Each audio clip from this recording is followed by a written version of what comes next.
먼저 국민의힘에서 벌어지고 있는 싸움판부터 들여다볼까요? 이준석 대표 이번에는 원희룡 후보와 세게 붙었습니다. 발단은 그렇습니다. 이준석 대표와 원희룡 후보가 통화를 했는데 원희룡 후보가 윤석열 곧 정리할 거다, 정리될 거다 이런 얘기를 했다고 공개를 했습니다. 그러면서 녹취를 다 공개해라 이렇게 공격하고 나섰는데 이준석 대표 하루 정도 지났다가 그 내용을 풀어서 공개를 했습니다. 음성을 직접 공개한 것은 아니고요. 그러니까 곧 정리될 거다라고 하는 것을 원희룡 후보는 윤석열 후보를 곧 정리할 거다 이렇게 얘기를 했다는 거고 이준석 대표는 그게 아니고 그 내용을 들어보면 지금 벌어지고 있는 상황들이 곧 정리될 거다라는 얘기였는데 원희룡 후보가 말을 틀리게 전했다고 하는 겁니다. 원희룡 후보 여기에 대해서 직접 공개해라 그 음성 파일을. 그러면 될 것 아니냐. 시한을 오늘 오후 6시까지로 정했습니다. 지금 6시 10분 지났지요. 이준석 대표 그렇게는 못하겠다라고 하면서 그냥 딱 합니다. 이렇게 한마디로 무찔렀습니다. 자, 사건의 전말이 이렇습니다. 원희룡 후보 여기에 대해서 어제 뭐라고 얘기했는지 한번 들어보시죠. 이준석 대표가 윤석열이 금방 정리된다라는 워딩을 내가 직접 들었다고 기사가 났던데 사실이냐? 난 사실이다. 내가 왜 거짓말을 하겠냐? 거기서 정리된다는 것은 갈등이 정리된다는 뜻이 아니라 후보로서의 지속성이 정리된다는 뜻입니다. 뭐 제가 그 앞뒤의 워딩도 있는데 그것은 옮기고 싶지 않고요. 저는 그런 의미로 그 대표가 썼던 워딩을 저는 그 일부만 그대로 전달하는 겁니다. 그러면 이준석 대표는 여기에 대해서 뭐라고 얘기했는지도 들어보시죠. 역시 어제 얘기입니다. 갈등 상황에 대해 가지고 언급하는 과정 중에서 곧 그런 상황이 정리될 것이라고 이야기한 것이고 제가 어떻게 정리한다는 겁니까? 후보 하나를. 예, 제가 그럴 능력이 있었으면 제가 무슨 뭐 손가락을 튕기면 후보가 갑자기 정리된다 이런 능력이 있기라도 한다는 겁니까? 이준석 이름 석자가 들어가면 기사가 나더라는 것에 대한 어떤 반복적인 어떤 시도라든지 아니면 이런 좀 내부 공격 같은 것들은 이제 좀 자제해야 되는 거 아니냐. 저는 그런 생각을 합니다. 저는 자신 있게 말씀드리겠습니다. 제가 주어로서 윤석열이라는 것을 이야기한 바가 있는지 오히려 제기하신 분이 아마 얘기해 주셔야 될 겁니다. 왜냐하면 원희룡 지사께서 전 전화하셔가지고 선관위원장으로 모 인사는 곤란하다라는 발언을 하셨어요. 아니 후보가 그런 말씀을 하시는 건 상당히 부적절하다는 취지로 말씀드렸고 그래서 다소간의 그 대화 속에서 언쟁이 있었던 건 맞습니다. 저는 거기에 대해서 제가 밖에 가서 얘기했습니까? 그런데 원 지사께서 오늘 그런 부분을 또 그렇게 얘기하셨다는 거는 상당히 유감이고요. 자, 어떻게 들으셨습니까? 일단 윤경호 의원께 한번 좀 물어보고 싶은데요. 다른 부분들은 좀 따로 떼어서 생각을 해봅시다. 뭐 요즘에 보면 무서워서 전화하겠나? 지금 뭐 이준석 대표 통화하면 자동으로 녹음된다고 하죠. 대표하고 어떻게 통화를 마음대로 할 수 있을까? 이런 얘기도 나오고 원희룡 후보가 통화 내용 공개한 게 또 이거 두 번째예요. 그 전에도 한번 뭐 어떤 내용 공개했잖아요. 보이콧 같이 하자. 윤석열 후보 쪽에서 이런 연락 받았다. 이런 얘기를 또 전해버리고 이러면 어떻게 전화 통화할까? 막 이런 얘기가 나오는데 그 부분은 좀 따로 생각해 보기로 하고 지금 이제 문제는 저거 아닙니까? 저거가 윤석열을 얘기하는 거냐 아니면 그냥 지금 갈등 상황을 얘기하는 거냐 뭐일 것 같습니까?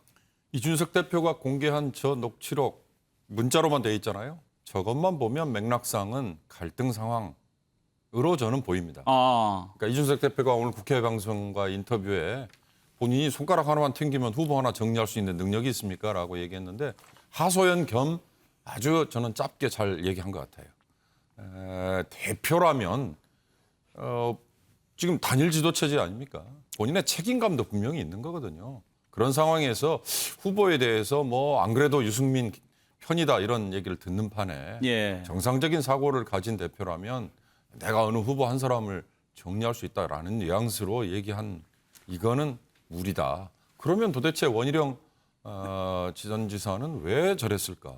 원 지사가 지금 너무 본인의 존재감이 없는 걸 이런 걸로라도 뭐 좀 보여주려고 한 거 아니냐라는 공격에 저는 좀 제대로 해명을 해야 될 필요가 있을 것 같아요. 그러면 윤경호 의원 이 녹취록을 봤을 때 갈등 상황을 적어라고 한 것 같다고 보셨다면 지금 그 녹취를 뭐 AI 그 기계를 통해서 풀었다면서요? 직접 틀어서 들려주면 더 확실하게 정리가 될 것 같기도 한데. 그렇습니다. 원지사가 한 얘기 중에 앞에 다른 얘기도 있는데 점점점 있지 않습니까? 그러니까 더 의혹을 약간 남겨놓을 여지를 더 키워놨는데요.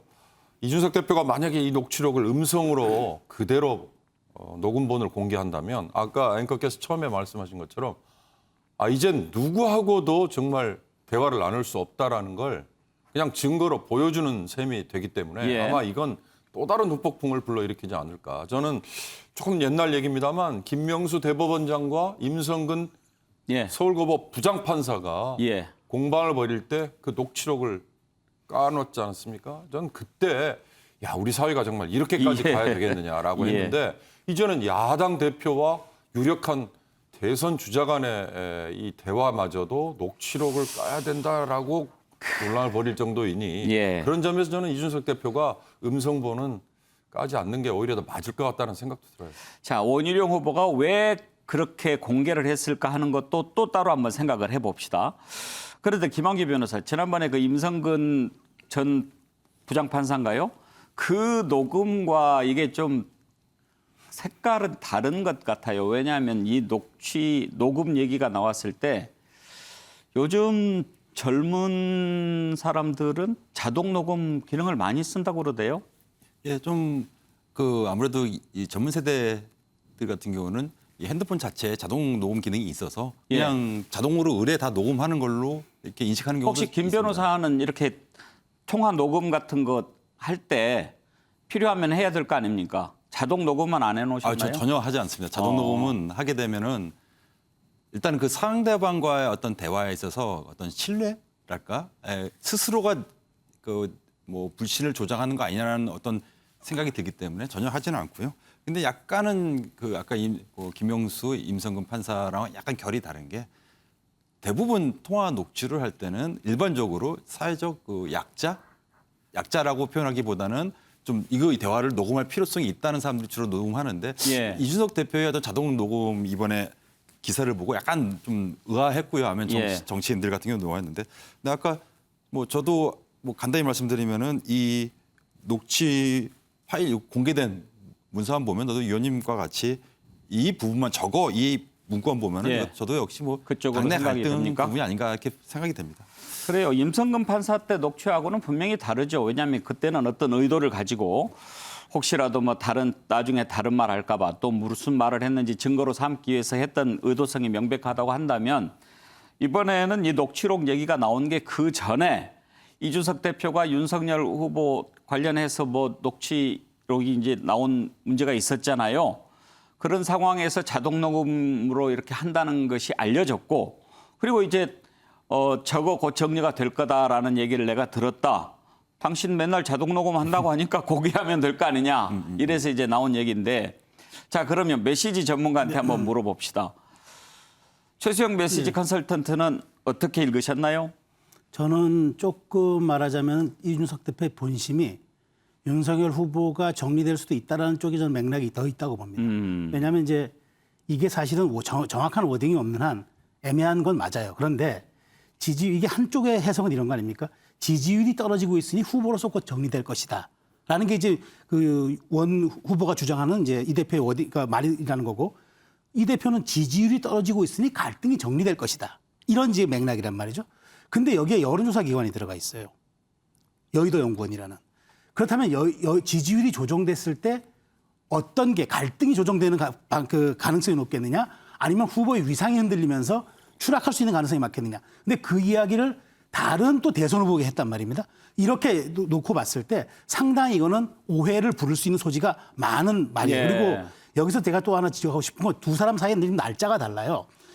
원희룡 후보가 지금 이야기하는 건 12일입니다. 네. 근데 이준석 대표가 깐 거는 10일 거예요. 아하. 지금 그 차이를 지금 우리가 놓치고 있는 건데 이준석 대표는 지금 10일을 지금 텍스트를 깐 거고 원희룡 대표는 12일에 통화한 거라고 얘기한 거예요. 그런가요? 예. 그래서 다 6시까지 다 까라고 한 겁니다, 지금. 그러니까 저는 이게 잘못하면 진실 공방에서 또 거짓말 공방으로 갈 수도 있고 이렇게 될 경우에 저는 국민의힘이 정말 회생불능의 이 정말 코너로도 갈 수가 있어요. 그래서 예. 지금 이 부분에 대해서는 서로 저렇게 적대시할 것이 아니라 지금 보면 말이 달라요. 10일하고 10일이에요.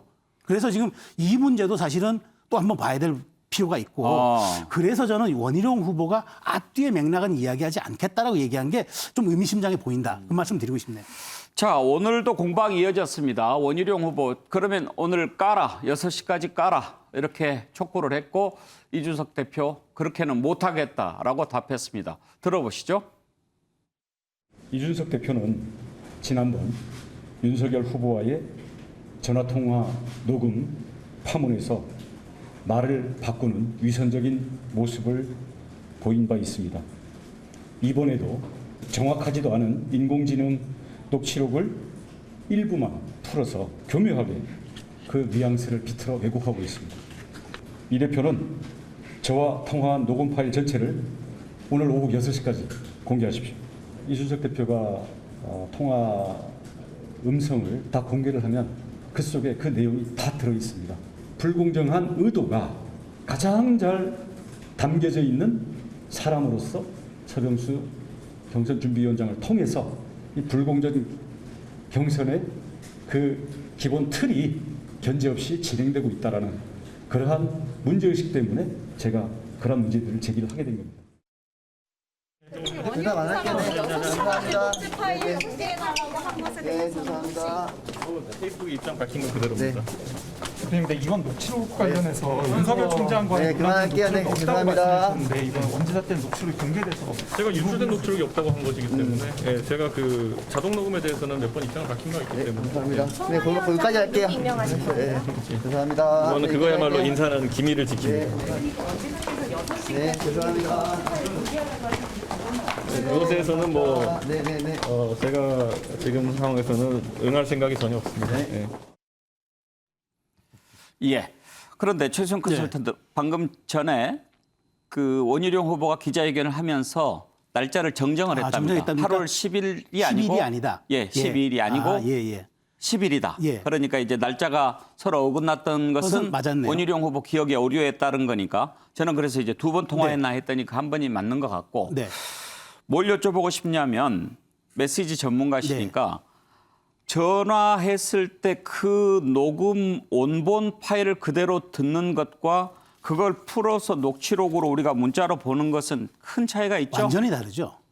그러니까 녹취를 했을 때는 그때 분위기 정황, 본인의 의도 이런 게 가감없이 우리가 녹취를 원본을 넣으면 전달이 되는데 텍스트본을 보면은 정제된 것만 볼 수 있다는 거죠. 그렇기 때문에 우리가 느끼는 게 다르고 그다음에 그 지금 원희룡 지사가 이야기하는 것도 자기가 워딩이라고 했던 앞뒤 워딩이라고 했던 건 제가 분명히 느꼈다라는 이런 지금 뉘앙스를 표현한단 말이죠. 그러니까 이런 것들을 근데 저는 이게 녹취 파일을 과연 공개하지 않는 게 옳으냐, 공개하는 게 옳으냐. 저는 그거는 이준석 대표가 판단해야 할 일이라고 생각합니다만은 중요한 거는 이 문제가 더 이상 논란 확대되면 안 돼요. 이때쯤에는 이거를 격리를 지어줘야 합니다. 그렇지 않는다면은 이 내용은 이거 내용을 넘어서 내전으로 갑니다.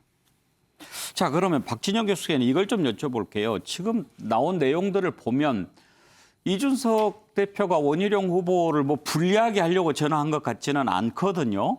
그런데 왜 원희룡 후보가 이준석 후보가 매우 곤란해지는 상황이 될 걸 알면서 그런 얘기를 했을까 정말 궁금해요. 저는 뭐 개인적으로 원희룡 후보가 좀 실망스럽습니다.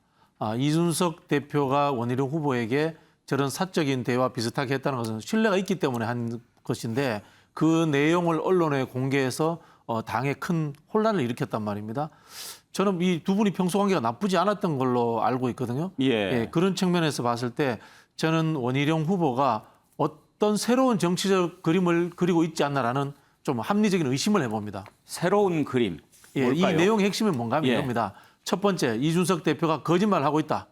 두 번째, 이준석 대표가 지지율 1위인 특정 후보를 낙마시키려고 하고 있다. 이 내용의 핵심이지 않습니까? 예. 이건 뭡니까? 이 정도 당대표가 불공정 경선을 한다는 것은 당대표 사퇴하라는 소리입니다. 그러니까요. 제가 보기에는 예. 강력하게 이야기하면 예. 그 이야기는 뭐냐면은 원희룡 후보가 이준석 당대표 사퇴하라는 소리를 한 거거든요. 그럼 뭐냐? 원희룡 후보가 당대표를 사퇴하라고 하는 상황에서 본인이 대선 레이스를 계속할 수 있을까요? 한번 저는 의문이 듭니다. 오늘 그러면 하태경 의원이 그런 그 질문을 원희룡 의원에게 했습니다. 그런 식으로 할 거면은 대선 후보에서 사퇴하라. 잠깐만요. 진도를 계속 뺍시다. 궁금하니까. 네네. 이준석 대표를 사퇴하라라고 하는 이유는 뭡니까? 본인이 당대표 할 생각이 있을 수도 있는 거죠. 대표하려고? 예, 그럼 이야기는 뭐냐면요. 더 확대하자면은 이렇게 해석될 수도 있죠. 약간의 뇌피셜이 포함되어 있습니다. 예. 지지율 1위인 윤석열 후보가 이준석 대표가 끝까지 본인과 같이 갈 수 없다라고 판단한 겁니다. 지지율 1위인 후보가 당대표를 쳐야 되겠다는 생각을 할 수도 있는 겁니다. 자, 당대표가 그러면 고리되는 상황이 오지 않습니까? 그러면 또 다른 당대표라든가 비대위원장이 와야 됩니다. 거기에서 또 다른 경쟁자였던 대선 후보였던 한 사람이 당대표로 빠져주는 상황. 뭐 이런 것들도 저는 상상해 볼 수 있지 않을까. 이야. 좀 과도한 상상인가요? 글쎄요. 대통령 되겠다고 지사직을 그만두고 나온 사람인데 대표 되겠다고 지금 대표를 공격한다. 지지율이 지금 오르지 않고 있는 상황이고요. 예. 흔히 아는 이제 대통령 안 될 것 같으니까 윤석열 대표라도 하자. 후보가 이준석 대표를 의심하는 플랜 B에 원희룡 지사가 포함되어 있지 않은 것 같아요. 윤경호 의원 동의하세요? 저는 소뜻 동의했고요. 저는 이랬으면 어땠을까 하는 예. 생각을 해봤어요. 원희룡 지사가 저렇게 통화를 했다면 그리고 그 당시에 저거 정리된다라는 게 윤석열 후보를 지칭한 걸로 느껴졌다면 바로 제동을 걸거나 아니면 꾸짖었거나 또는 조언을 하거나 당신 대표로서 그런 식으로 얘기하면 안 된다라든지. 왜냐? 원 지사만 해도 제주도지사로 내려가기 전에 본인이 삼선 의원 시절에 당 지도부 일원으로 이미 지금 뭐 당은 다릅니다만 아니죠. 이 전신입니다만 경험이 있지 않습니까? 그러니까 차라리 그런 점에서라면 그런 식의 조언이나 아니면 꾸짖음이 더 정치 선배로서 필요한 상황이 아니었을까. 그리고 지금 박 교수님 얘기 재미는 있습니다. 예. 근데 너무 많이 건너뛸 수 있다고 보이는 게 저는 그런 생각 해보지도 않았어요. 제가 그래서 약간의 뇌피셜이 포함되어 있다는 글쎄요. 얘기를 근데 했는데 원 지사가 지금 생각할 수가 이번에 있구나. 만약에 대선 후보로서 낙마를 한다고 정치를 그만둘 사람은 아니지 않습니까? 예. 아무리 그런 점에서 생각해도 원희룡 다음을 후보가 생각한다면 이해가 안 되거든요. 이해가 안 저는. 되죠. 이해가 안 됩니다. 그러다 보니 그런 생각 나올 만하죠. 네. 하여튼 이해 안 되는 일들이 요즘에 좀 많이 있습니다. 윤석열 후보는 지금 상황에 대해서 뭐라고 얘기했을까도 매우 궁금하시죠? 한번 들어보겠습니다. 있는데요. 아니 오늘 우리 김대중 대통령님의 서거 12주기 추모하는 장소에 와서 그런 세간의 정치 얘기하는 것은 난 맞지 않다고 생각합니다. 그리고 우리 김대중 대통령님의 국민 통합 정신을 우리가 잘 배워서 국가가 여러 가지 어려움과 위기에 처했을 때 그걸 잘 극복해야 된다고 생각합니다. 네, 자, 죄송합니다. 예, 윤석열 후보한테 기자들이 듣고 싶어 했던 얘기는 안 나온 것 같습니다. 아무래도 점잖게 본인은 한 걸음 물러서서 입장을 밝힌 것 같고 윤석열 후보 캠프의 장제원 실장 얘기를 들어보시죠. 국민의힘이 통합과 혁신을 통해서 정권 교체를 이루어야 되는 이런 시점에 많은 국민들이 국민의힘을 바라보고 우려를 하고 있습니다. 그러한 국민들의 우려의 목소리를 후보께서는 경청하고 계십니다. 그리고 심각하게 이 상황을 지켜보고 있습니다. 예, 자 윤석열 후보 쪽의 반응이었고요. 원희룡 후보를 비판하는 목소리도 당연히 나옵니다. 하태경 후보가 이렇게 비판했습니다. 들어보시죠. 원희룡 후보는 대선 경선 후보 즉각 사퇴해야 합니다. 당 중진의 대선 주자라는 사람이 사적 대화 내용까지 과장 왜곡하여 뒷북 공개하면서 당내 분란을 부추기는 저희가 무엇입니까? 당대표 몰아내고 전당대회라도 나올 생각입니까? 아니면 당을 박살내더라도 자신의 이름값만 높이면 된다는 의도입니까? 자, 그러면 김한규 변호사가 생각하는 원희룡 후보의 의도 뭔지 듣고 싶은데요. 사실 원희룡 지사는 사실 그 정치인 이전에 원래 법률가였습니다. 검사도 하셨고 그렇죠. 법을 아시는 분인데 그러면은 사실 검사는 짧게 했죠. 짧게 했죠. 네. 그럼 법을 공부하신 분이면 이런 어떤 대화의 녹취록이라든가 대화의 어떤 정치 뉘앙스 이런 의미를 어떻게 보면 일반 시민들보다는 더 면밀하게 이해하시는 분이거든요. 근데 오늘 그 기자회견에서 그 말씀, 뭐 물론 취지는 이해하겠지만 보통은 이렇게 이 윤석열 후보에 대해서 저격하는 이준석 대표의 어떤 말투라든가 내용이 나왔으면요, 적어도 기본적으로 법률가 출신이라면은 국민들이 이해할 수 있게 그 구체적인 단어라든가 뉘앙스를 언급을 했어야 되거든요. 근데 굉장히 추상적이에요. 그냥 추상적으로 이준석 대표를 비판하면서 6시까지 통화 내역치료를 다 공개하라. 공개하게 되면은 분명히 내용이 나올 수 있다. 이렇게만 말씀하셨거든요. 예. 그렇게 되면 사실은 설득력이 좀 떨어지죠. 물론 두 사람의 뭐 잘못 자잘못을 떠나서 그 점에 대해서는 좀 뭔가 약간 이번 판에서는 좀 실수하신 거 아닌가 이런 생각은 듭니다. 예. 자, 최수영 컨설턴트가 생각하는 의도도 들어봐야죠.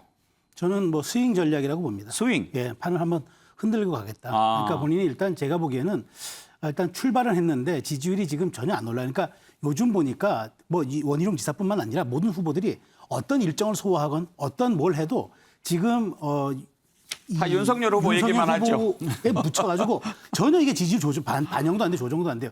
그래서 제가 보기에는 이렇게 두 개 판을 말하자면 공정한 경선과 그 다음에 이 대표의 리더십에 대해서 문제를 제기하면서 바로 직격을 하면서 본인의 존재감을 드러낸 것 같은데 세간에서는 원희룡 지사에 대해서 아주 재능도 뛰어나고 이렇게 표현하지 않습니까? 그런데 저 평론하는 분들 가끔 이런 얘기합니다. 원희룡 지사를 두고 허리띠로 쓰기에는 조금 부족하지만 또 대님으로 쓰기엔 좀 넘치는 그런 사람이라 이렇게 재치 있게 표현하는 사람들이 있는데 제가 보기엔 정말 이게 아주 재주가 넘치고 많은 센스도 빠른 분인데 과연 이렇게 지금 공정한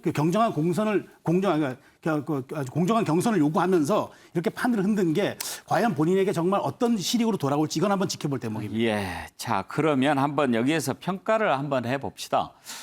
지금 이런 상황에서 누가 더 잘했냐 못했냐 따지기는 매우 어려울 것 같고요. 이준석 대표 잘했는지 못했는지, 원희룡 후보가 이걸 공개한 것은 잘했다고 보는지 못했다고 보는지, 할만하다고 보는지 이런 평가를 한번 들어보고 싶은데요. 먼저 원희룡 후보가 통화 내용 공개해라, 그리고 또 통화 내용을 얘기한 것, 이것은 잘했다고 생각하시는지 못했다고 생각하시는지 한번 그 앞에 있는 OX로 표시를 한번 해 주십시오. 잘했다 O, 못했다 X. 예, 다 원희룡 후보가 부적절했다 이렇게 생각하시는군요.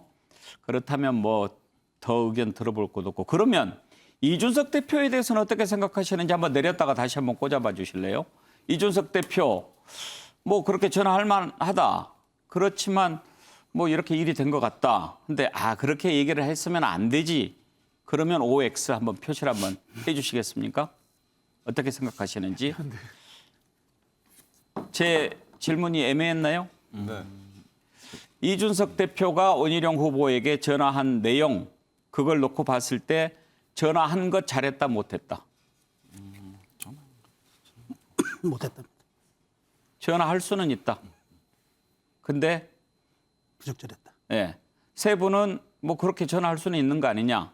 굳이 따진다면 박준영 교수, 지금 원희룡 후보가 이번 두 사람 싸움에서 더 잘못했다 이렇게 보시는 거군요. 그렇죠. 저는 뭐 이준석 대표가 대권 주자들과 사적인 영역에서도 소통하고 조정하려고 하는 것들, 그다음에 당의 상황을 또 인지시켜 주지 않습니까? 그 여의도 연구소 여론조사 이야기도 하고 이런 부분은 당 대표로서 저는 잘하고 있는 부분이다, 그런 생각이 듭니다. 네. 윤경호 의원은요? 예, 저는 이번 사태가 국민의힘 내에 두 가지 문제를, 상당히 심각한 문제를 던졌다 이렇게 봅니다. 우선 첫째 하나는 이준석 대표와 원희룡 후보 간에 주고받은 대화 중에 여의도 연구원의 여론조사 이 대목이 있잖아요. 이거 아주 자연스럽게 넘어갈 수도 있지만 지금 당대표가 이 여론조사를 어떻게 활용하고 있는지에 대해서 내부에 충분히 만약에 정보를 공유했으면 별 문제가 없을 거예요. 근데 그렇지 않고 여의도 연구소의 여론조사를 오로지 당대표 혼자만 보고 있다든지 당대표의 측근들만 보고 있다라는 문제를 낳았다면 지금 여의도 연구원에서 하고 있는 이 여론조사라는 게 악용이 되고 있다라는 내부 공세에 분명히 시달릴 수 있다. 이거 하나고요. 또 하나는 아까 앵커께서는 이제 이준석 대표가 원희룡 후보에게 전화를 한 거다라는 표현을 하셨는데 제가 알기에는 원희룡 후보가 서병수 선관위원장, 서병수 경준위 위원장 문제 있다. 그 얘기를 하려고 전화를 했다라고 전화를 들었거든요. 걸어간 거군요. 그렇게 저는 들었거든요. 그러니까 이제 물론 선후 관계는 뭐 짚어봐야겠지만 주된 내용은 그렇다는 거죠. 서병수라는 분의 존재를 지금 국민의힘 내에서 어떻게 보고 있느냐가 각 계파별로 아주 다르더라고요. 특히 원희룡 후보는 서병수 선관위원장 되는 거 문제 있다.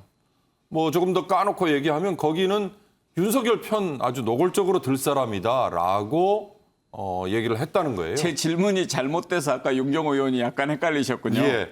그래서 저는 이번에 이 두 문제가 국민의힘 내에서 설사 원희룡, 이준석 간의 지금 갈등이 봉합이 돼도 이 두 가지가 앞으로 상당히 다른 쪽으로 번질 심각한 문제를 던진 거다. 저는 그렇게 봤습니다. 최수영 컨설턴트는 이준석 대표가 잘못한 부분이 더 크다고 보시는 거군요. 네, 그렇습니다. 제가 여기서 인용할 말이 하나 있는데요. 에릭 데젠홀이라는 미국의 그 위기관리 컨설턴트가 있습니다. 이 사람이 뭐라 얘기했냐면 이론상에 소셜 미디어가 대화와 갈등 해결을 장려하지만 실제로는 전쟁을 조장한다고 썼습니다. 이 모든 것이 사실은 이준석 대표의 과도한 SNS 정치가 낳은 폐해 중에 결과가 이렇게 된 겁니다. 그러니까 너무 많은 것에 개입하고 너무 많은 것에 본인이 무언가를 흔적을 남기려고 했던 거. 이게 결국은 오늘 이런 후과로 나타났다. 이 점을 좀 곱씹어봐야 될 대목이라 이렇게 생각합니다. 네. 자, 이런 공방 속에 지금 국민의힘 내부가 거의 내전 수준으로 치닫고 있습니다. 이 내용 살펴볼까요? 최고위원 회의에서 대표와 최고위원이 맞붙고 의원총회에서는 가시돋친 설전이 오가고 지금 국민의힘 내부가 완전히 아수라장입니다. 왜 이렇게 됐는가?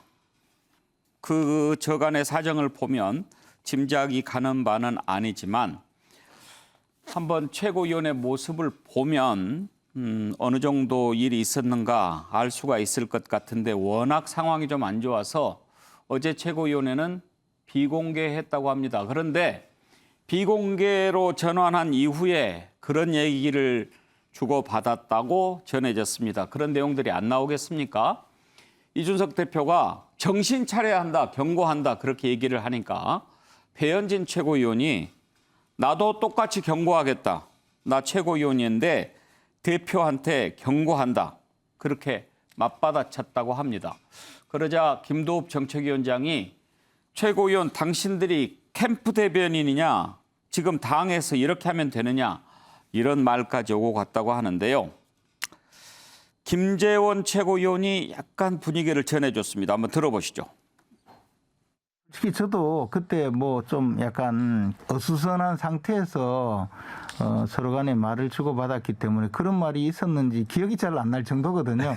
근데 하여튼 배현진 최고위원한테 당대표가 그런 이야기를 한 것 같지는 않습니다. 그냥 일반적인 이야기를 한 건데 이제 배현진 최고위원 나름대로 당대표에게 좋은 말로 좀 건의하는 형식이었을 거라고 생각합니다. 좋은 말은 아니었으니까 서로 정신 차려라. 그래도 뭐 그게 좋은 말이죠. 건의를 정신 차리라고 하진 않지 않습니까? 그거는 저한테 한 것 같은데 배현진 최고한테 한 게 아니고.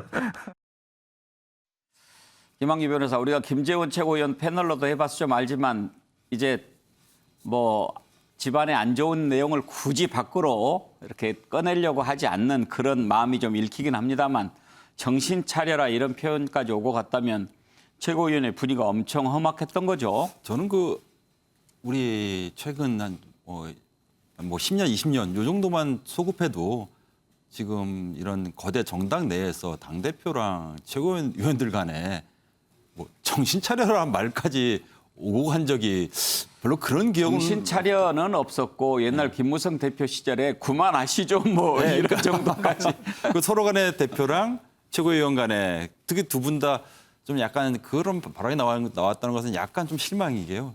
왜냐면은 이준석 대표라든가 배현진 최고위원은 되게 젊으신 어떤 정치인으로서의 어떤 상징적인 존재고 어떻게 보면 국민의힘에게 젊은 층의 어떤 많은 지지율을 좀 갖고 오게 하는 두 분이신데 뭐 발언 자체가 이미 워딩이 너무 센 것 같고요. 오히려 저는 김재원 최고위원처럼 그렇게 저런 메시지가 지금 야당으로서는 필요한 것 같기도 하고 아까 SNS 지적했는데 아까 서병수 위원장도 SNS 지적하지 않았습니까? 이준석 대표는 SNS 정치를 너무 많이 하시는 것 같아요. 지금 특히 오늘 같은 경우에 그 원희룡 지사를 2번 죽였거든요. 예. 그냥 딱 합니다를 6글자를 남기셨는데 이건 퇴로를 거의 차단한 거예요. 이런 점에 대해서는 이런 젊은 층, 특히 젊은 층들에게 많은 기대감을 줬던 이준석 대표가 좀 이런 목소리를 좀 경청했으면 좋겠습니다. 영경호 의원, 사실 지난번 대표 뽑을 때 30대 대표 탄생했을 때 막 열광했죠.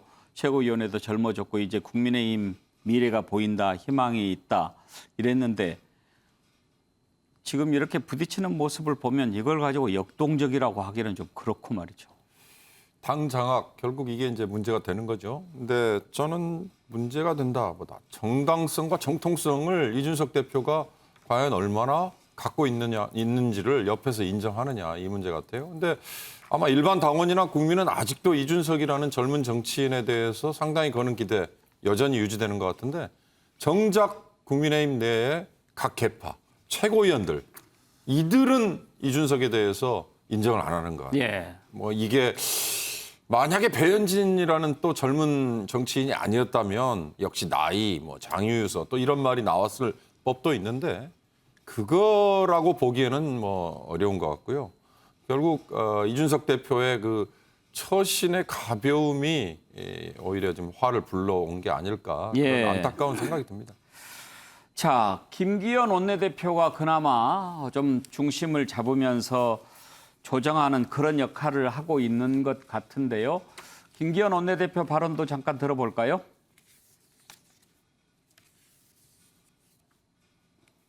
예.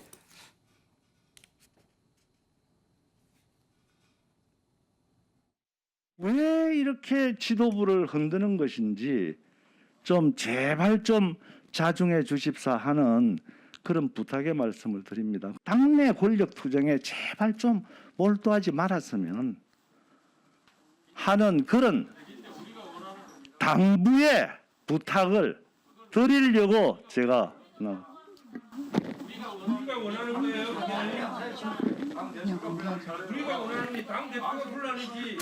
당 대표가 뭐 다 잘했다는 건 아닙니다. 다 잘했다는 건 아닌데 비공개로 전환해도 되겠습니까? 공개를 하세요. 공개로 공개를 하겠습니까? 하세요. 네. 전혀 사실 원래 예정이 없었던 발언이 나오면서 조금 저희들 내부에 토론이 필요한 것 같은데 또 토론을 하는 건 좋은데 토론을 할 텐데 지금부터 비공개로 진행하도록 하겠습니다.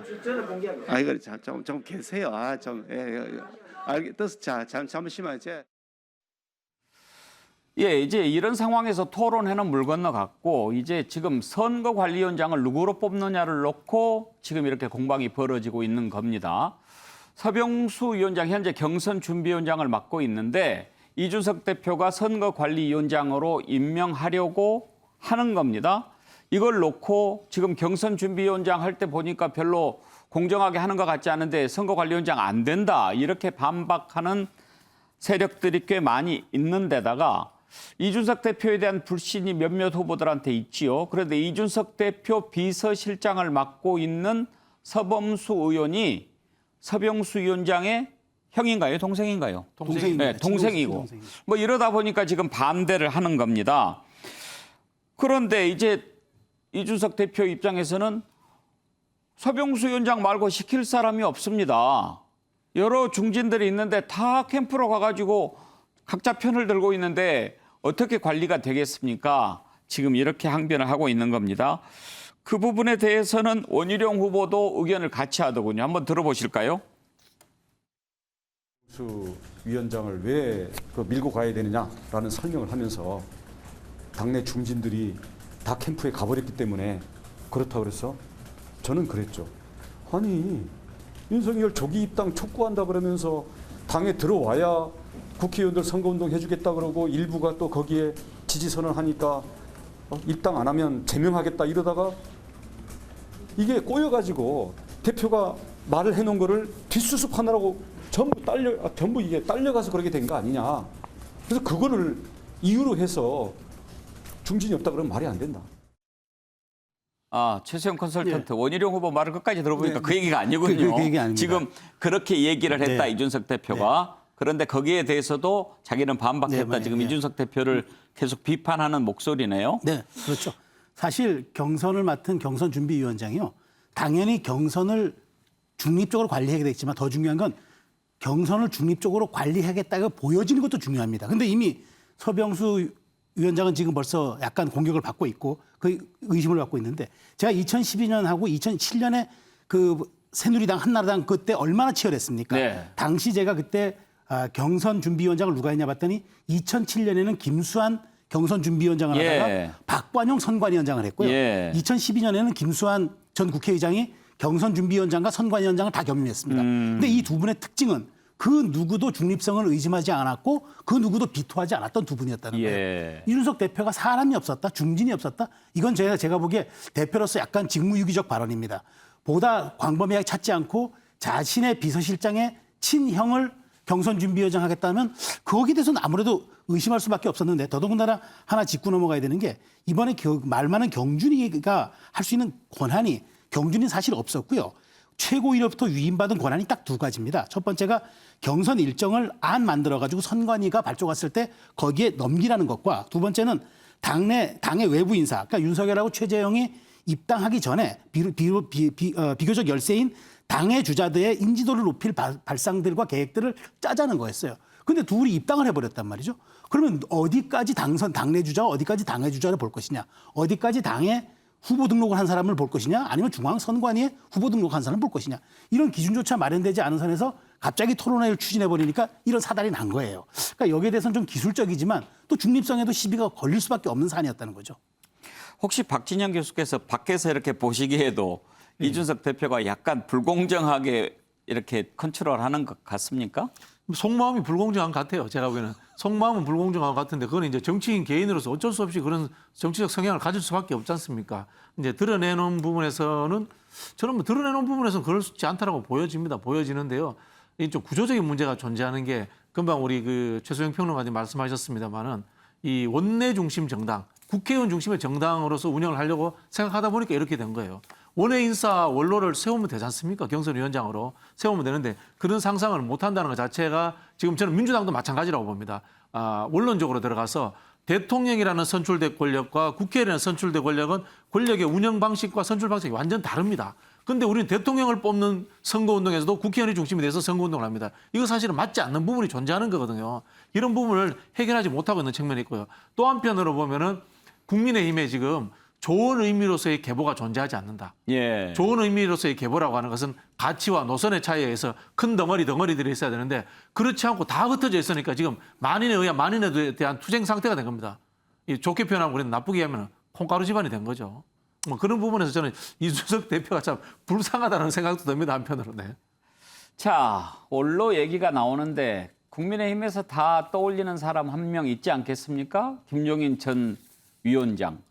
그런데요, 김종인 위원장 요즘 얘기하는 거 보면 윤석열 후보 쪽으로 많이 기운 것 같아 보이기도 합니다. 한번 살펴보겠습니다. 이준석 대표 멘토인 것처럼 보였는데 이 대표는 꾸짖고 윤석열 후보에게 덕담을 건넸습니다. 윤석열 후보와 어제인가요? 오찬 회동을 가졌는데 이 자리에서 윤석열 후보 화이팅 뭐 이런 얘기를 했는지는 모르겠지만 상당히 그런 분위기였다라고 전했습니다. 이준석 대표에 대해서는 제1야당 대표가 사소한 문제로 말다툼이나 일으키고 말이지 이런 좀 표현을 했고 이준석 대표는 뭐가 이렇게 좀 말 한마디에 곧바로 반응하는 그런 습성을 보인다. 그래서 문제가 발생한다. 이렇게 좀 좋지 않은 그런 인식을 드러냈습니다. 그러면서 윤석열 후보에게는 분란이 있는 것처럼 비치면 안 좋으니까 대응하지 말고 참고 지내는 게 좋겠다. 이렇게 얘기를 해줬다고 하는데 이런 것만 보면 이제는 또 윤석열 후보 편을 들어준 게 아닌가 그런 생각도 들지요.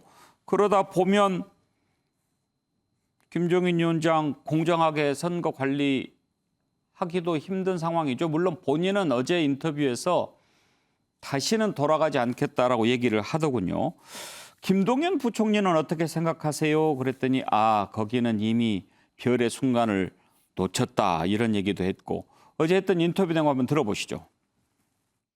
일단 하여튼 당에 입당을 한 상태에 있으니까 밖에 있으면 모를까 당 내부에 소위 분란이 있는 것처럼 의회 비추면 좋지 않으니까 누구 하나든지 참아야 되니까 전 참고 견디는 것이 좋을 거라고 그 얘기만 했어요. 김동연 부총리에 대해서 게임 체인저가 될 수 있다라는 말씀까지 하셨죠. 누가 하나 뚜렷한 사람이 나와가지고서 새로운 소위 분위기를 조성할 것 같으면 국민들이 순응할 수도 있을 것이다 하는 이런 생각을 가지고 나도 참 상당히 소위 격려도 하고 이제 그래 왔는데 그런데 그 기간이 너무 오래 걸리다가 보니까 지금 답답한 상황이 돼버린 겁니다.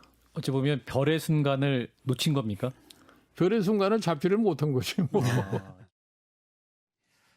예, 자, 두 후보에 대한 평가 들어보면 어떤 생각을 가지고 있는지 약간 계산은 나옵니다. 이준석 대표에 대해서는 뭐라고 했는지 들어볼까요?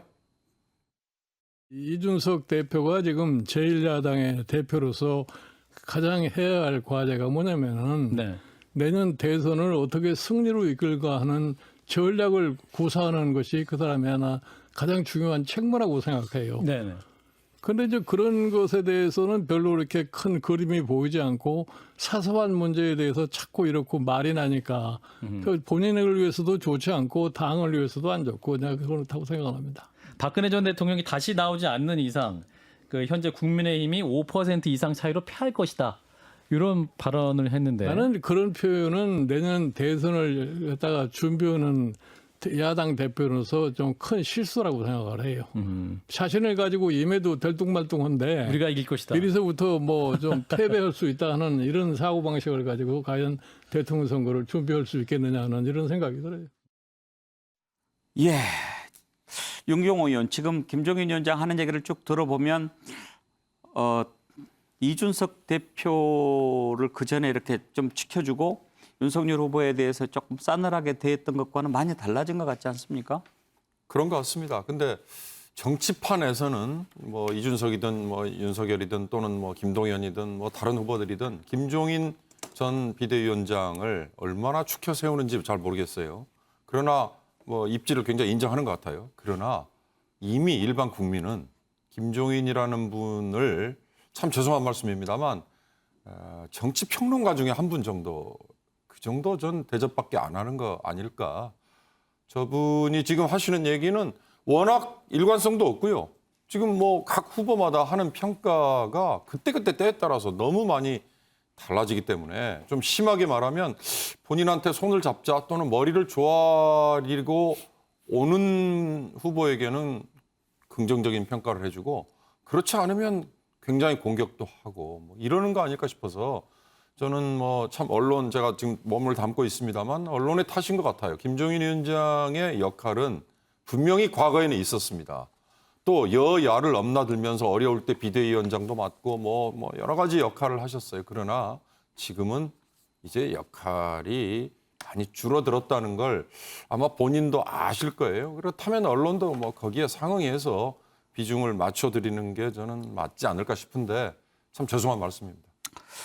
예, 저도 어제 인터뷰를 좀 들었는데 정말 저렇게 한국 정치에 큰 길을 걸어오신 분이니까 대한민국의 미래라든지 이런 부분에 대해서 좀 더 걱정하는 목소리를 많이 듣고 싶었는데 그런 부분을 많이 듣지 못해서 아쉽기는 했습니다. 최수영 컨설턴트는 어떻게 생각하세요? 전 속담이 하나 생각납니다. 우리 속담에 헌가마니에 더 들어간다는 말이 있습니다. 헌가마니에 물건이 더 들어간다. 더 들어간다. 그러니까 욕심은 나이가 들어서도 더 생길 수 있다는 그런 우회적인 그런 얘기인데요. 자꾸 저분이 별의 순간을 이야기하지 않습니까? 근데 별의 순간이 그 이해관계에 자꾸 얽힌 별의 순간 같아요. 그래서 이제 저는 이런 말씀 드리고 싶어요. 밤하늘에 아무리 별이 많아도 욕심이라는 간접 조명이 생기면 보이지 않습니다. 사실 저분 눈에는 욕심이라는 간접 조명이 있어서 별이 잘 안 보일 것 같은데 자꾸 별의 순간을 말씀하시니까 저는 그게 한국 정치에서 얼마나 많은 또 별의 순간이 순기능을 발휘할지 저는 사실 제가 정말 의문이 하나 드는 대목입니다. 예, 두 분이 좀 비판적인 입장이시네요. 김한규 변호사 의견은 어떻습니까? 사실 저는 키포인트는 이준석 대표한테 있는 것 같습니다. 사실 이준석 대표가 어떻게 보면 우리 현대사에서 사상 초유의 30대 야당 대표 아니겠습니까? 국민들의 굉장히 큰 기대를 갖고 있는데 이게 결국은 그 제1야당 국민의힘이 이준석 대표의 어떤 강한 리더십과 어떤 신뢰로 인해서 제대로 돌아가게 되면 사실 김종인 위원장은 뭐 그분이 과거에 어떤 굉장히 우리 사회에 큰 역할을 한 건 사실이지만 내년 대선에 또다시 역할을 한다는 것은 어떻게 보면 좀 상상할 수 없는 좀 그런 스토리였는데 최근에 또 뭐 이준석 대표의 어떤 리더십이라든가 이런 것이 당내 분란이 자꾸 발생하게 되면은 뭐 또 다시 올드보이 귀환 아닌가. 이게 과연 우리 뭐 정치사 특히 제1야당한테 이게 바람직한가에 대해서는 뭐 저도 뭐 유권자 입장에서 좀 답답한 측면이 있거든요. 그래서 저는 아까 맨 처음에 말씀하셨듯이 이준석 대표가 더욱더 긴장을 하고 어떻게 보면은 꼭 이기는 정치가 아니라 국민들의 어떤 이런 목소리들을 좀 듣는 정치를 해야 되는 거 아닌가 이렇게 생각합니다. 김종인 위원장 어제 인터뷰에서 또 그런 얘기도 했습니다. 민주당 대선 경선 어떻게 전망하느냐 이런 얘기 했는데 지금 이재명 후보가 1위를 달리고 있기는 하지만 끝까지 가봐야 할 거다. 왜냐하면 마지막에 문심이 작용할 거다. 이런 얘기를 했는데 글쎄요. 그 내용도 한번 들어보실까요? 문재인 대통령이 최종적으로 어떠한 자세를 취하느냐 이에 따라서 아마 결정이 되지 않겠나 나는 이렇게 봐요. 최근에 이제 핵심 친문이라고 하는 사람들 이 사람들이 며칠 전에 신동근, 홍영표, 김종민 이 세 사람이 이재명 후보의 기본소득을 갖다 문제를 삼고 나오지 않았습니까? 예. 이제 그런 걸 봤을 적에 좀 그런 방향으로 가지 않나 하는 이런 생각이 들어요. 박준혁 교수 마지막에 문재인 대통령이 어떻게 하느냐에 따라서 달라질 거다 이렇게 전망을 했던데 어떻게 생각하십니까? 문재인 대통령은 절대적으로 저는 중립을 지키실 거다 그런 생각이 들고요. 또 한편으로 현재 이제 이재명 지사가 1위를 달리고 있는데 그 1위라는 지지도가 굉장히 오랫동안 다져진 지지도이기 때문에 친문들이 조직적으로 개입을 한다고 해서 뭐 다른 흐름으로 이렇게 갑자기 뒤집어진다거나 이렇게는 저는 쉽지 않을 것으로 이렇게 보여집니다. 예. 그리고 저는 한편으로 이 김종인 비대위원장이 이 정치판을 어떻게 보면 이제 본인의 노예한 놀이터처럼 이렇게 생각하시는 경향이 있는데 저분의 상상력이 뛰어넘는 이렇게 이제까지의 활동을 보자면은 뭐 본선에서도 여당을 지지할 수도 있지 않을까. 저는 뭐 그런 상상도 한번 해봅니다. 네.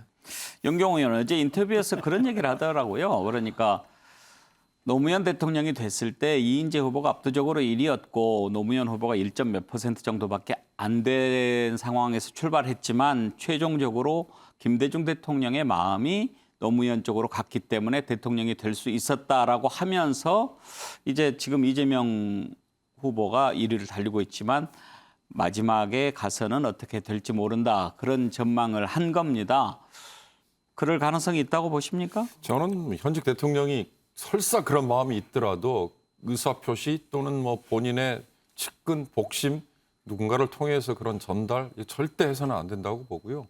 설사 만약에 그런 행동이 벌어지면 오히려 역풍이 생길 수도 있다. 왜? 그동안에 우리는 이미 충분한 학습과 교훈이 몇 번의 정권 교체를 통해서 있었다는 점을 좀 말씀드리고 싶고요. 제가 아까 김종인 위원장께 굉장히 좀 지나친 말씀을 드렸지만 아까 앵커께서도 참 좋은 말씀했습니다. 지금 김종인 위원장이 저렇게 언론에 가끔 등장을 하시면 예를 들어서 지금 아까 국민의힘 내에 벌어지고 있는 여러 갈등이 국민들에게는 어떻게 비춰지고 있는지 실제 본질적인 문제는 뭔지 후보들이 보완해야 될 점은 뭔지 저는 이런 거를 좀 조언을 해 주셨으면 참 좋았을 것 같다.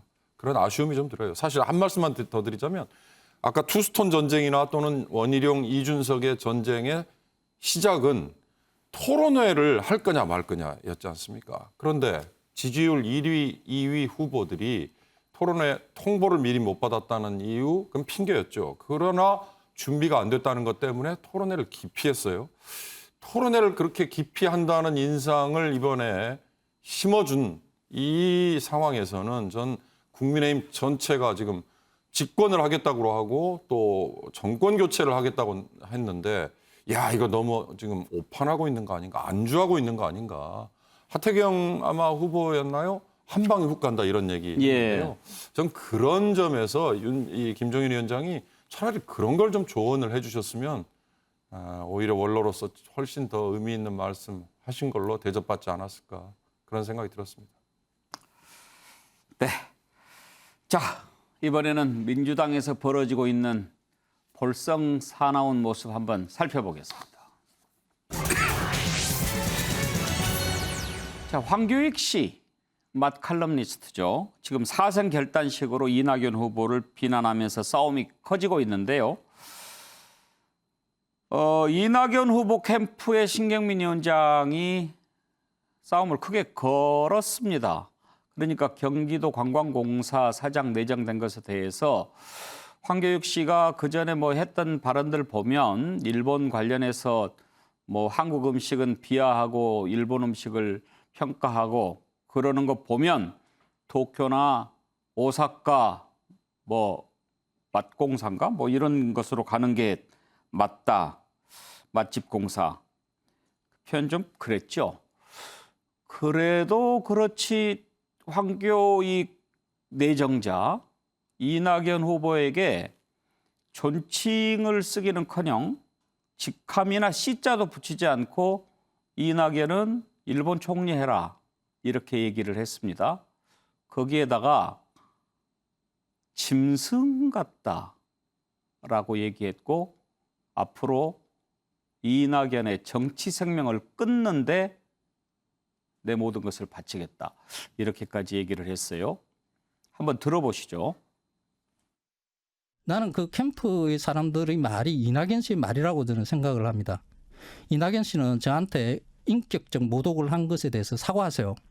야끼니쿠라는 표기가 그 소육이라는 그 단어가 불고기라는 단어로 번역이 되었을 가능성이 있다라는 게 제가 한 말입니다. 다 지워버리고 불고기가 야끼니쿠에서 왔다라고 말했다라고 하는 것이 그게 일베들이 만들어 놓은 제 말을 자르고 비틀어서 만들어 놓은 프레임이에요.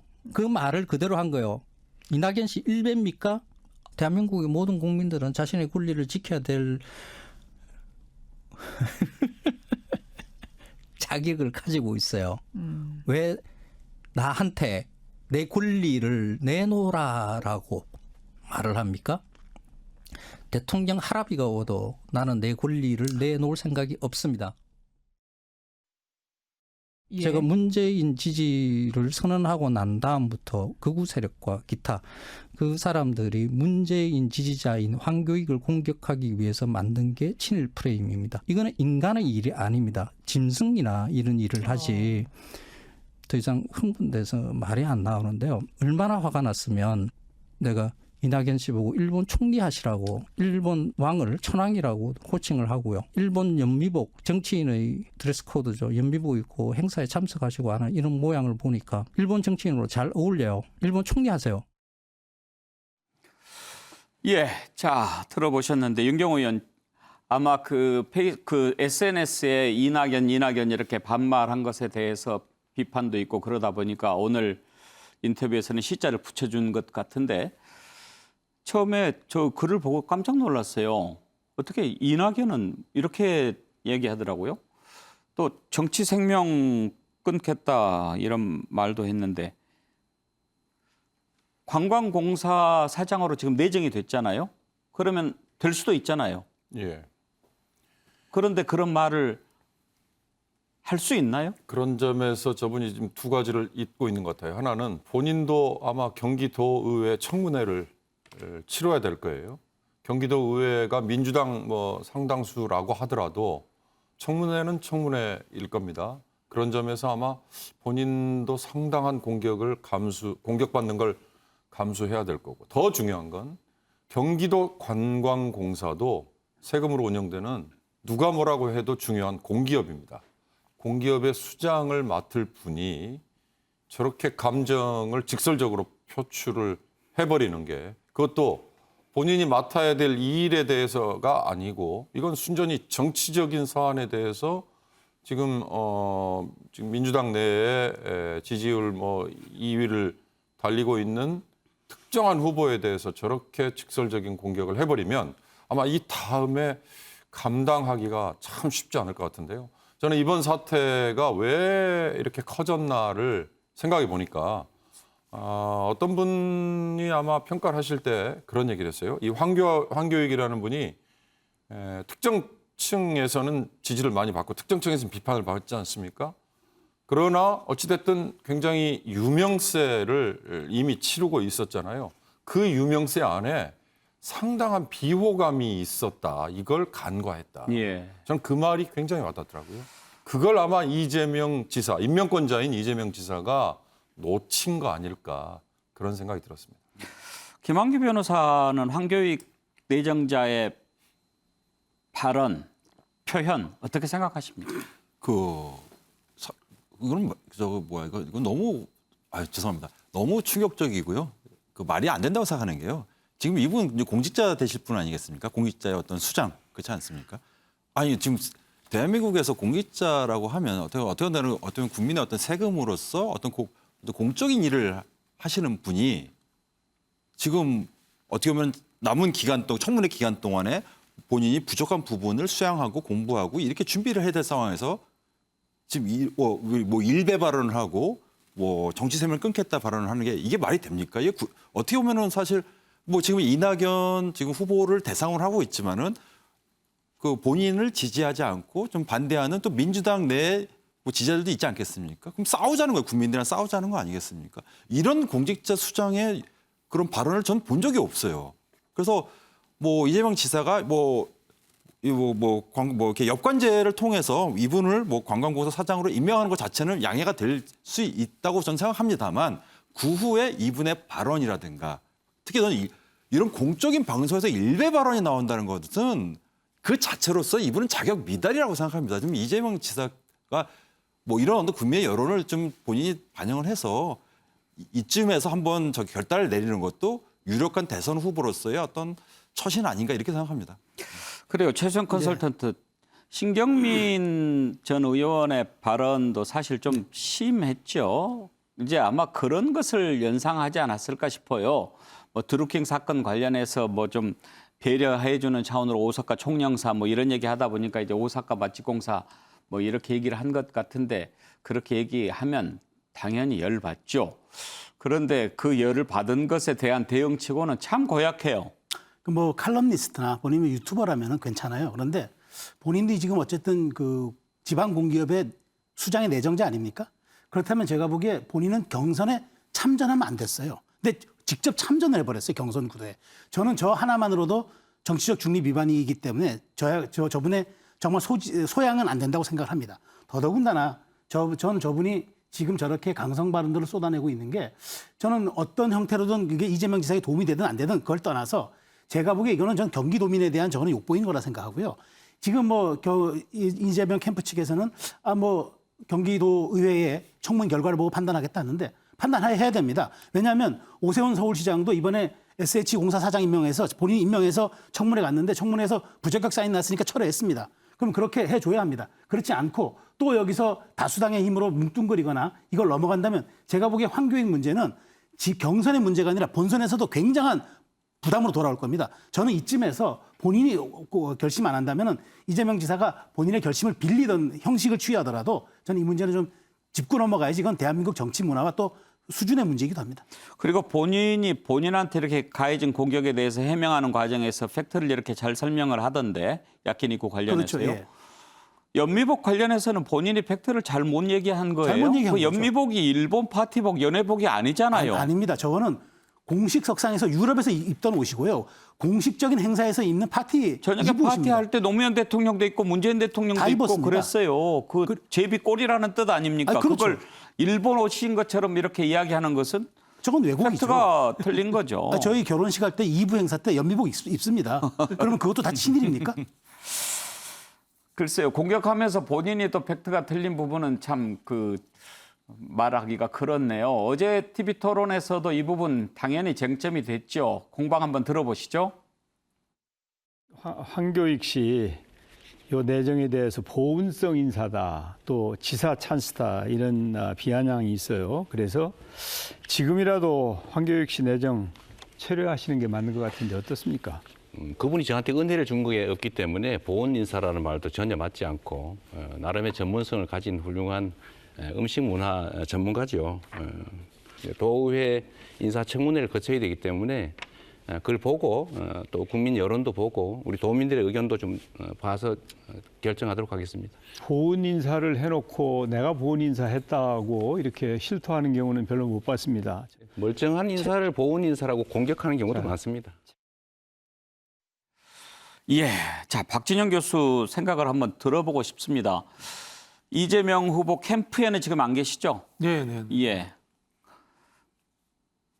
보훈 인사다라고 하는 것은 별도로 봅시다. 그거 뭐 보훈 인사 할 수 있죠. 뭐 대체로 정치적인 인사들이 보훈 성격 있지 않습니까? 그렇죠. 네. 그런데 지금 경기관광공사 내정이 된 사람인데 그 내정자가 내뱉는 말들이 이게 적절한가 하는 것이 지금 논란의 중심입니다. 어떻게 보세요? 글쎄요, 뭐 본인 생각에 저분이 속마음으로 그만두려고 한다는 생각도 가지고 있지 않나 저는 그런 생각도 듭니다. 이 정도로 이제 과격하게 이제 이 말로 표현을 하는 걸로 봐서는요. 저 정도 가자면 흔히 하는 말로 이제 갈 때까지 가보자 이거 아닙니까? 그죠? 갈 때까지 가보자. 계급장 떼고 뭐 시자도 붙이지 않았으면 시자도 붙이지 않았기 때문에 내가 뭐 이 자리를 탐하는 것과는 별개의 문제로 아마 제가 보기에는 SNS상에 엄청난 이 특정 후보 지지자들의 댓글 공격이 있었을 거예요. 인간적인 모독을 줄 수 있는 수준에 그걸 했기 때문에 나도 똑같이 응대한다 이렇게 했는데 똑같이 응대하면은 금방 말씀하신 것처럼 공공기관의 기관장으로서 갈 자격은 흔히 훼손되는 측면으로 가는 것이다. 뭐 저도 그런 부분에 대해서는 뭐 동의가 되고요. 그러나 좀 이 애초의 문제를 따져보자면은 보훈성 인사다라든가 이런 부분에 대해서 제기한 것은 저는 좀 문제가 있었다고 생각을 합니다. 왜냐하면요 나머지 분들도 오랫동안 공직이라든가 정치를 하셨어요. 그 과정에서 자기 캠프의 사람을 특정 자리에 앉힐 수도 있고 그런 일들이 왕왕 있습니다. 더 극단적으로 이야기하자면요. 이명박 정부 때 이재호 장관을 특임 장관 시킨 거 그것도 한편으로 보면 자기 측근이기 때문에 보훈 인사한 겁니다. 극단적으로 이야기하자면요. 정치권에는 그런 논리가 다 작동하고 있습니다. 엽관제라는 부분에서는. 근데 그런 부분 전체를 뭉뚱그려서 이재명 후보에 대한 공격을 하기 위해서 만들어갔던 과정은 저는 적절치 않았다. 그런 생각이 들고요. 이 문제는 결국은 이렇습니다. 대로주도 그 말로 받은 사람은 이낙연 후보인데 정리하는 문제는 임명권자인 이재명 지사에게 달린 상황이 되었다라고 하는 측면이고 이재명 지사의 합리적인 판단이 요구되는 시점이다. 이렇게 보여집니다. 네, 알겠습니다. 우리 정치판이 어쩌다가 이렇게 됐을까요? 상대방에 대한 존경이나 배려도 없고 유머도 찾아볼 수 없습니다. 사생결단식의 대결과 증오에 찬 독설만 난무합니다. 아까 윤경호 의원께서도 지적하셨듯이 우리 같은 언론의 책임도 크겠지요. 싸움을 부추기고 증오를 확산하는 데 한몫하지 않았습니까? 오늘은 좀 깊이 반성하는 마음이 듭니다. 자, 끝으로 대선 때면 아니 꼭 선거 때면 나타나는 후보 있죠. 허경영 후보 살펴보겠습니다. 예, 이번에도 대선 출마 선언했습니다. 백마를 타고 나타났는데요. 느닷없이 안철수 대표에게 후보 단일화를 제안했습니다. 안철수 대표 기분이 어떨까요? 자, 허경영 후보 오늘 출마하는 모습 보시죠.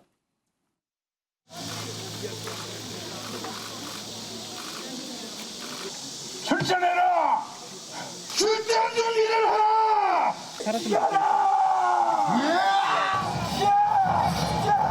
아이고, 내가 지켜보라! 국민의당 안철수 대표는 이 나라의 보배이고 기존 낡은 정치를 타파하고 진정한 약자 편에서 약자를 대변하는 정치를 하는 참신한 정치 지도자라고 생각합니다. 존경하는 국민의당 안철수 대표님께 정중하게 제안합니다. 국가혁명당과 국민의당 이 정당 차원에서 서로가 추구하는 정책에 대한 토론과 국민의 뜻을 묻는 국민 경선을 통하여 단일화할 것을 제안합니다. 자, 오늘 출마하는 모습 참 윤경호 의원 그래도 항상 웃음을 줘요. 희화화죠, 희화화. 예, 정치를 희화화해버리고요. 이제 그러다 보니까 유권자들이나 일반 시민들, 국민도 허경영이라는 이 특정한 인물을 갖다 붙여서 희화화하는 데 많은 소재로 쓰죠.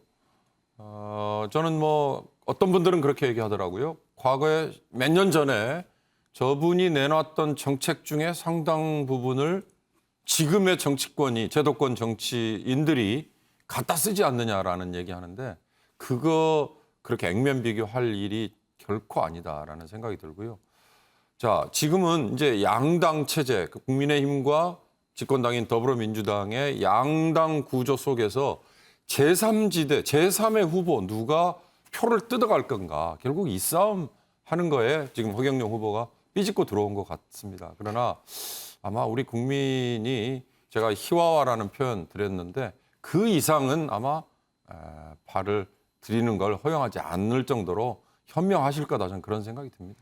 예, 제가 방금 전에 정치에 유머가 없다고 그랬는데 저게 유머는 아니죠. 그렇습니다. 최수영 컨설턴트, 근데 느닷없이 안철수 후보 단일화 제안한 것은 무슨 의도일까요?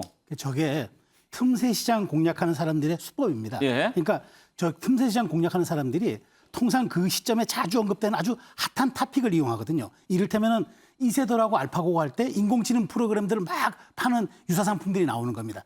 그 전략을 쓰는 거죠. 그런데 저렇게 안철수 대표를 끌어들이면서 본인의 주가를 높이려고 하는데 한마디 지적하고 싶은 건 아니 이렇게 코로나 엄중한 상황에 저렇게 대형 퍼포먼스 하면 되겠습니까? 책임 있는 정치 지도자들 다 지금 온라인 비대면으로 하는데 저렇게 어마어마한 그 대형 승용차 타고 들어오고 저렇게 칼놀이 하면서 저게 과연 허경영 다운가? 저게 유머인가? 저런 것이 진짜 정치 지도자의 퍼포먼스인가? 그러면서 책임 있는 정당의 대표에게 그러니까 연합 혹은 연대를 제안하는가? 저는 저런 점에서 허경영이라는 사람의 겉과 속, 안과 밖이 굉장히 좀 다른 그런 사람일 수밖에 없다. 조금 국민들이 잘 판단하시라고 저는 생각합니다. 안철수 대표는 기분이 어떨까요? 씁쓸하겠죠. 씁쓸할 겁니다. 네. 정말 어떻게 보면 능멸을 당한 거 아닙니까? 그렇죠. 네. 참 참담한 마음도 들 거라는 생각이 듭니다. 예, 자 허경영 후보까지 살펴봤습니다.